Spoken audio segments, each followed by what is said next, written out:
Robbie, it's coming up to 30 years since you made your Premier League debut. Does it feel like 30 years?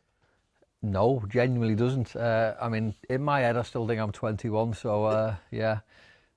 I mean, I'm a little bit disappointed now at 30 years. I mean, where's it gone? Where's the time gone? I think it's good that I've had a decent career, and I loved every single bit of it. But when you sort of talk about it as though it was like 30 years, like you're making your debut, and I remember like making my debut thinking that it would last forever. Yeah. But before you know it, it's gone.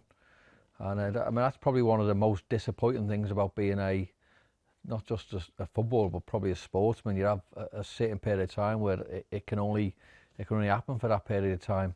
And yeah, that's probably what I do miss, the day-to-day lifestyle of being a footballer. And I think it was only your fifth league game for the club where you scored your first hat-trick against Southampton. Do you still remember that clearly? Yes, you know what? I genuinely remember most of my goals. I mean, I remember the actual goal. It was genuinely a pass to Ian Rush. It was a free kick just on the right hand side towards the Kop end, and I've just seen Ian Rush make a run, and he's missed the ball. So I've obviously, as I played, he missed it, and I just obviously went past Tim Flowers in goal. So yeah, a typical striker. I'll take it anyway. So I'll take it and I'll claim it.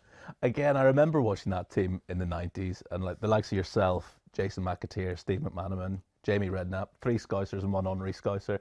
It just seemed like you had so much fun as a group. Was that the overriding thing? Yes, I think we need to sort of be careful in terms of how we phrase the fun. I think we certainly enjoyed each other's company. We went and socialised, but we socialised at the right time. So there's probably a real misconception about how we were as a team and as we were players. We didn't take it serious.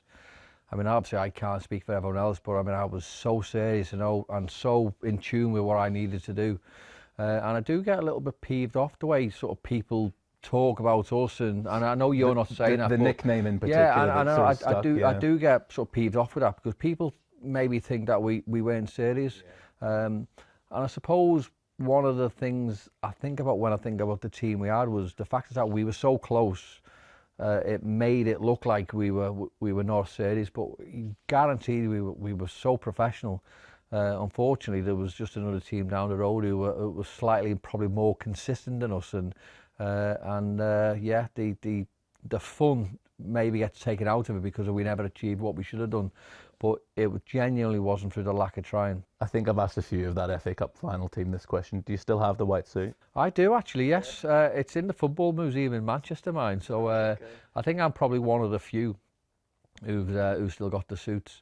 Did you wear it on a second occasion after that, or was it one and done? No, I genuinely tried it on, and the frightening thing about it was it fitted me, so it must have been absolutely huge on me in '96. You say you remember a lot of your goals. What's your favourite one then? My favourite one would probably be maybe scoring a winner against Everton. The last game in front of the old Kop. It was my first Merseyside derby, and it was scored past Neville Southall. Because you grew up an Evertonian as well. Did all your family instantly become Liverpool fans? No, God, the family haven't spoken to me for years. They haven't spoken to me for 31 years. I grew up on my mum's side of the family. We were all Blues, and yeah, I just sort of gravitated towards them. Yeah. And yeah, but I'd signed for Liverpool from when I was 11, so I was gradually changing anyway. So it's not a case of, well, I was 18, 19 supporting Everton. No, not a case. I was well and truly red by then. You're red by then. Is there a favourite game that you played in that sticks out? Favourite game, and this is probably up there when you talk about goals as well. I think it was up there. We played Charlton last game of 2001 season, and okay, it wasn't the most fashionable game in the world, but it was a massively important game for the club. We'd won the League Cup, the FA Cup, and the UEFA Cup, but we needed to qualify for the Champions League to take our club, and Liverpool quite rightly should be playing in Champions Leagues, but the club hadn't been there for years. 0-0 at half time. I actually scored an overhead kick, not a Pele-esque overhead kick, but just like a measured one. We ended up winning the game 4-0, and qualifying for the Champions League, which capped off an unbelievable year and an unbelievable season. So I think for what that game meant, not just only for me but for the team and and certainly the supporters. I always sort of put that up there. Because I thought you might have said the 4-3 against Newcastle, the first one, which was, one of the great all-time Premier League games. Yeah, I mean, funny enough, I've spoken about this on many, many occasions, and quite rightly, it probably is up there with the best game. I mean, people's opinions of how it was might change now, but it was a game of two attacking sides. The game ebbed and flowed. Both attacking threats on both sides were brilliant and looked as though they could score every time they went forward. I mean, probably not a game for the purists or the managers who, they were down probably to the knuckles by the time the game finished. Kevin Keegan just slumped over. And that's one of my overriding memories of it, actually. The Kevin Keegan's just over the holdings on the side.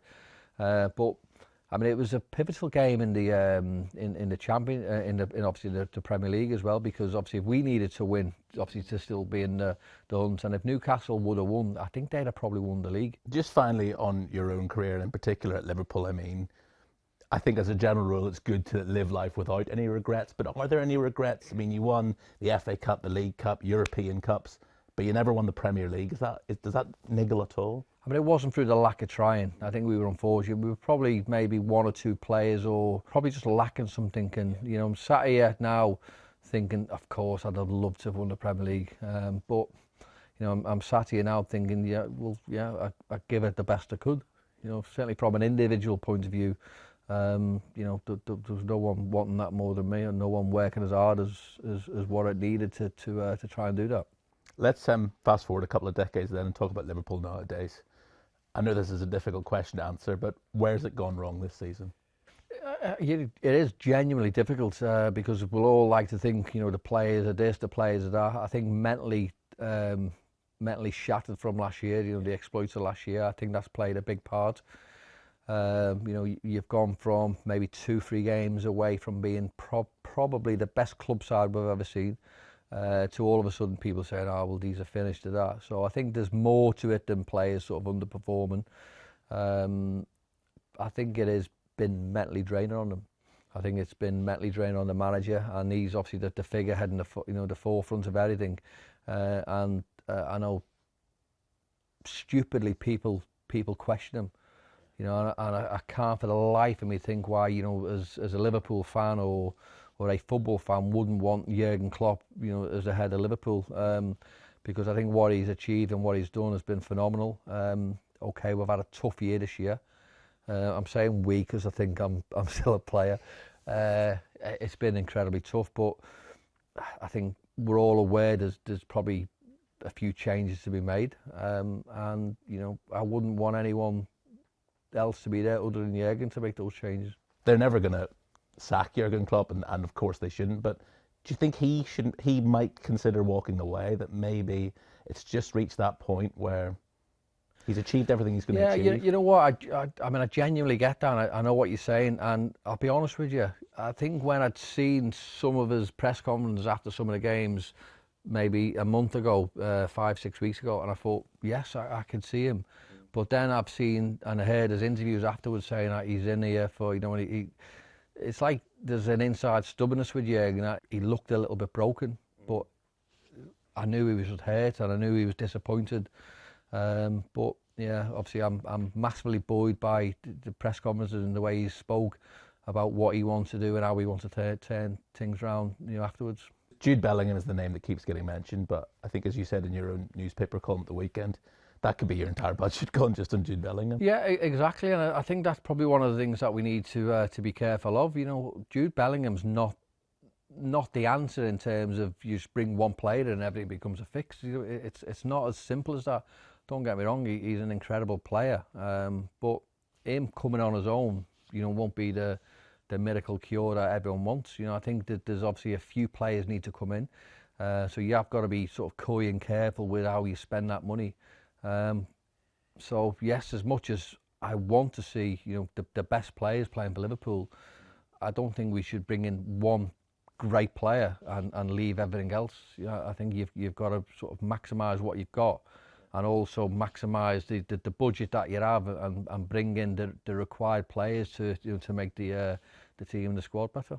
In terms of this season then, what from this point would represent success for Liverpool. I don't think Jurgen, although he might say different in the press and he might say different to, you know, to certain people, I think he'll still have the belief and certainly the appetite and desire to sort of get into that top four.